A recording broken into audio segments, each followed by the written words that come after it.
Mahigit 7 milyon ang halaga ng nasamsam nila doon sa Clark Airport kuno. Andun ang PDEA, andun ang custom ng Clark. Gibuguan na gyud mo sa amoa sa mga taga Davao, gibuguan na gyud mo ug inutil na gyud ang tan-aw ninyo sa mga tao sa Davao, labaw na ang mga taga custom Davao. Mas grabe sila. Pag nahibalaan nila, pag nalaman nila na merong mga ganyang mga kontrabando o ganyan na mga klaseng mga padala, courier, uy, hindi yan makakalusot.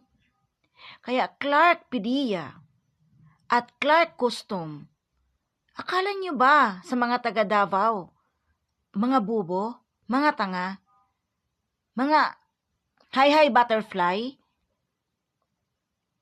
Gumagawa kayo ng kwento. Pero wala naman kayong naipakitang consignee. It's impossible walang pangalan dyan sa consignee. At it's impossible din walang pangalan dyan sa carrier kung sino ang nagpadala. Impossible.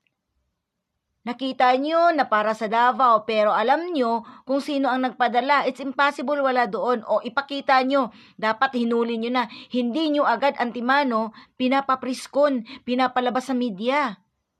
Kumalat eh. Kumalat.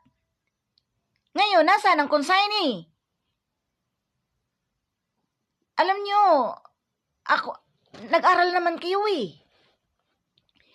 Custom Clark, it's impossible, hindi kayo magagaling dyan. Pero huwag kayong magpapadala sa bangag administrasyon na to. Huwag nyo kaming lukuhin. Alam niyo yun?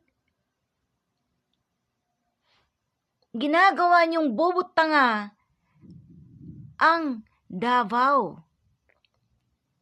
Mas magagaling ang custom ng Davao. Hindi nyo lang alam. At ang bobo nyo naman talaga. Sino pang bobo na carrier at ang consignee na sa Davao ang nagpadala ay naandoon, dinadaan sa Clark.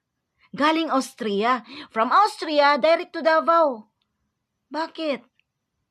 Open yung gate namin. Open yung airport namin doon. Sa airport? Pinadala sa airport? Bakit hindi dinirekta sa Davao? Ginawa yung tanga kami. Para lang sirain ng Davao na may mga ecstasy. Kilo-kilong ecstasy. May drugs na papuntang Davao. Hindi kami tanga at bobo. Tandaan nyo yan dyan. Kahit anong gawin yung pagsira, malalaman at malalaman din yan. Antay lang kayo. Tandaan nyo yan. Hindi pa sa amin ngayon. Oo, sa inyo pa lang. Sa inyo pa lang. Bukas, o bukas makalawa, sa inyo pa din. Hanggat inyo as singagngag. Tandaan nyo yan. Iiyak din kayo sa bandang huli.